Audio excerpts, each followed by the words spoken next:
Substation बहुत ही complex installations होते हैं जिनमें बहुत सारे कंपोनेंट्स होते हैं जो मिलकर पावर सिस्टम को एफिशिएंटली और सेफली चलाते हैं। नीचे सबस्टेशन में पाए जाने वाले की कंपोनेंट्स का डिटेल्ड एक्सप्लेनेशन दिया गया है, इंक्लूडिंग उनके फंक्शंस, वर्किंग प्रिंसिपल्स और सिलेक्शन क्राइटेरिया।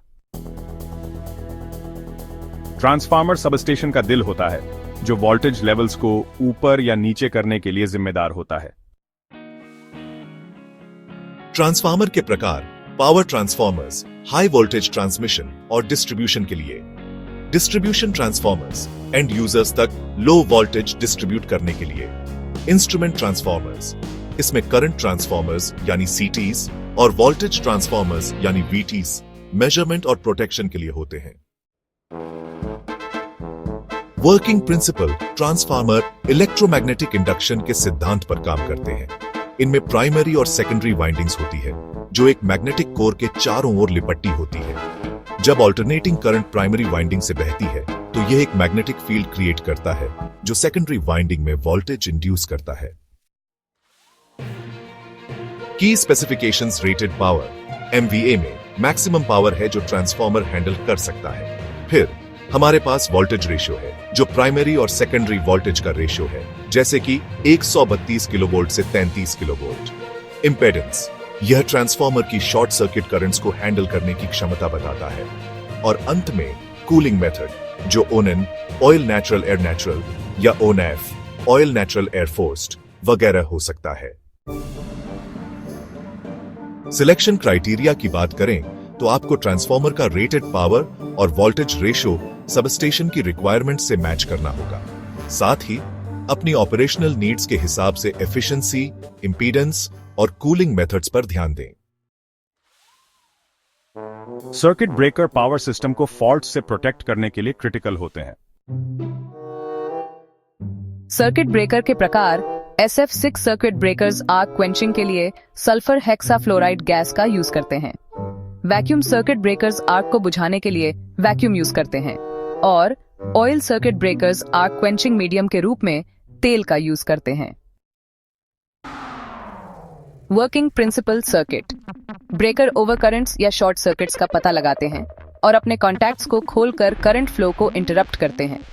खुलने के दौरान बनने वाले आर्क को एक सूटेबल मीडियम जैसे SF6 गैस या वैक्यूम का यूज करके बुझाया जाता है। की स्पेसिफिकेशंस: रेटेड वोल्टेज वो मैक्सिमम वोल्टेज है जिसे ब्रेकर हैंडल कर सकता है। रेटेड करंट वो मैक्सिमम कंटिन्यूअस करंट है जिसे ब्रेकर कैरी कर सकता है। ब्रेकिंग कैपेसिटी वो मैक्सिमम फॉल्ट करंट है जिसे ब्रेकर इंटरप्ट कर सकता है। अच्छा, तो जब आप सर्किट ब्रेकर सिलेक्ट करते हैं तो आपको एक ऐसा ब्रेकर चुनना होगा जिसका रेटेड वोल्टेज और करंट सिस्टम के मैक्सिमम वैल्यूज से ज्यादा हो, और सुनिश्चित करें कि ब्रेकिंग कैपेसिटी सबस्टेशन के फॉल्ट लेवल्स के लिए सफिशिएंट हो। सीटीज और वीटीज सबस्टेशनों में मेजरमेंट और प्रोटेक्शन के लिए यूज होने वाले एसेंशियल कंपोनेंट्स हैं। चलिए वर्किंग प्रिंसिपल्स के बारे में बात करते हैं। सीटीज या करंट ट्रांसफार्मर हाई करंट्स को कम मेजरेबल वैल्यू में स्टेप डाउन करते हैं। इनमें एक प्राइमरी वाइंडिंग होती है जो लोड के साथ सीरीज में कनेक्ट होती है, और एक सेकेंडरी वाइंडिंग होती है जो मेजरिंग इंस्ट्रूमेंट्स से कनेक्ट होती है। अब वीटीज या वोल्टेज ट्रांसफार्मर हाई वोल्टेजेस को कम मेजरेबल वैल्यू में स्टेप डाउन करते हैं। ये पावर ट्रांसफार्मर्स की तरह ही काम करते हैं, लेकिन स्पेशली एक्यूरेसी के लिए डिजाइंड होते हैं। करंट ट्रांसफार्मर या सीटीज के की स्पेसिफिकेशंस में rated primary current, rated secondary current जो आमतौर पर 5 एम्पियर्स या 1 एम्पियर होता है, और एक्यूरेसी क्लास शामिल हैं।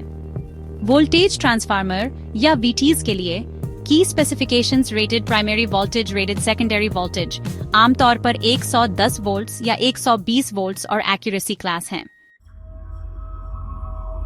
सीटीज और वीटीज सिलेक्ट करते समय यह सुनिश्चित करना जरूरी है कि वे सिस्टम के वोल्टेज और करंट लेवल्स के साथ कंपैटिबल हों।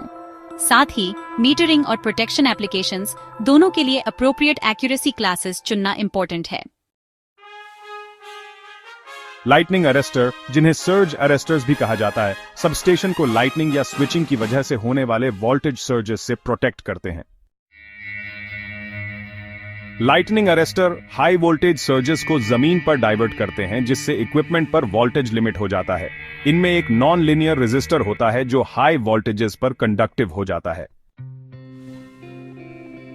की स्पेसिफिकेशंस में शामिल हैं: पहला, रेटेड वोल्टेज, जो मैक्सिमम कंटिन्यूअस ऑपरेटिंग वोल्टेज या MCOV है। दूसरा, डिस्चार्ज कैपेसिटी, जो अरेस्टर द्वारा हैंडल किया जा सकने वाला मैक्सिमम सर्ज करंट है। सिलेक्शन क्राइटेरिया की बात करें तो आपको ऐसे अरेस्टर सिलेक्ट करने चाहिए जिनका रेटेड वोल्टेज सिस्टम के ऑपरेटिंग वोल्टेज से ज्यादा हो। साथ ही यह सुनिश्चित करें कि discharge capacity expected surge levels के लिए सफिशिएंट हो। आइसोलेटर का यूज मेंटेनेंस या रिपेयर के लिए इक्विपमेंट को डिस्कनेक्ट करने के लिए किया जाता है। आइसोलेटर ओपन होने पर सर्किट में एक फिजिकल ब्रेक प्रोवाइड करते हैं, यह सुनिश्चित करते हुए कि कोई करंट फ्लो न हो। ये लोड करंट्स या फॉल्ट करंट्स को इंटरप्ट करने के लिए डिजाइन्ड नहीं है। की specifications: rated voltage maximum voltage जो आइसोलेटर हैंडल कर सकता है। Rated current maximum continuous current जो आइसोलेटर कैरी कर सकता है। सिलेक्शन क्राइटेरिया: ऐसे आइसोलेटर चुनें जिनका रेटेड वोल्टेज और करंट सिस्टम के मैक्सिमम वैल्यूज से ज्यादा हो। यह सुनिश्चित करें कि आइसोलेटर शॉर्ट सर्किट करंट्स को विथस्टैंड कर सकें। बस बार कंडक्टर्स होते हैं जो सबस्टेशन के भीतर पावर डिस्ट्रीब्यूट करते हैं। बस बार मल्टीपल सर्किट्स के लिए एक कॉमन कनेक्शन पॉइंट के रूप में कार्य करते हैं, जिससे पावर एफिशिएंटली डिस्ट्रीब्यूट हो सके। चलिए बस बार्स के की स्पेसिफिकेशंस के बारे में बात करते हैं।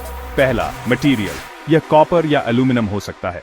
अब करंट कैरिंग कैपेसिटी की बात करें तो यह क्रॉस सेक्शनल एरिया और यूज किए गए मटेरियल से डिटरमिन होता है। बस बार्स के सिलेक्शन क्राइटेरिया की ओर बढ़ते हैं। आपको लोड डिमांड के आधार पर करंट कैरिंग कैपेसिटी कैलकुलेट करना होगा और आपको कॉस्ट और कंडक्टिविटी जैसे फैक्टर्स के आधार पर मटेरियल चूज करना चाहिए।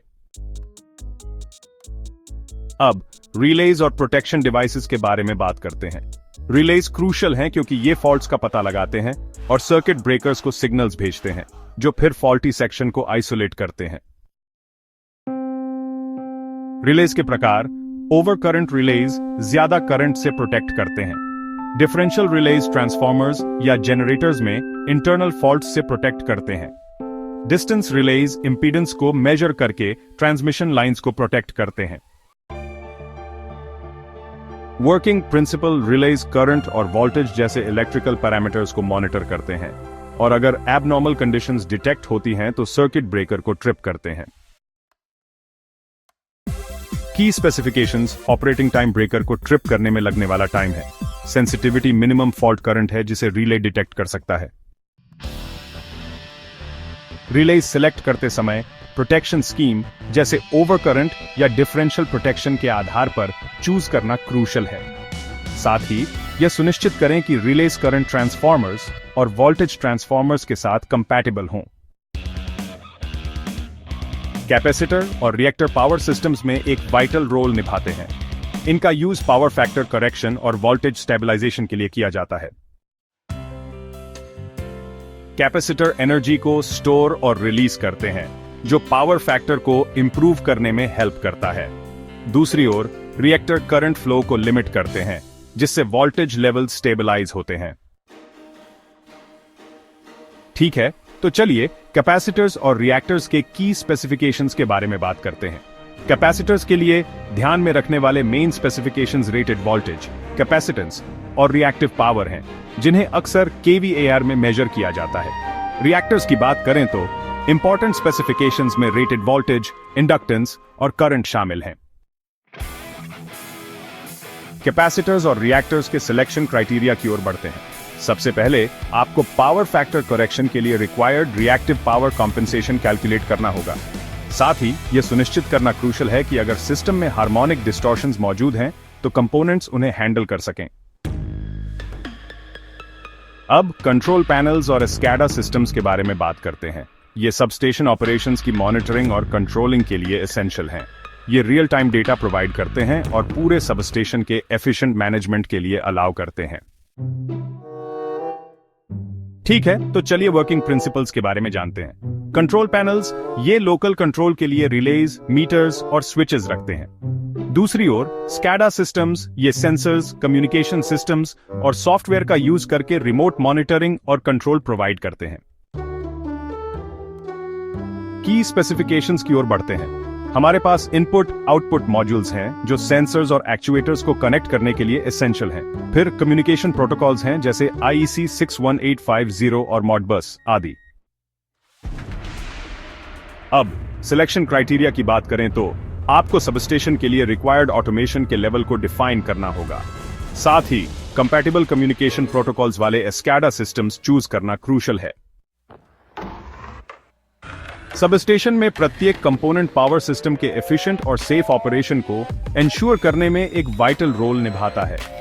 इन कंपोनेंट्स के फंक्शंस, वर्किंग प्रिंसिपल्स और सिलेक्शन क्राइटेरिया को समझना रिलायबल सबस्टेशंस को डिजाइन और मेंटेन करने के लिए एसेंशियल है। इन कंपोनेंट्स का प्रॉपर सिलेक्शन और इंटीग्रेशन पावर ग्रिड की ओवरऑल स्टेबिलिटी और परफॉर्मेंस में कंट्रीब्यूट करता है।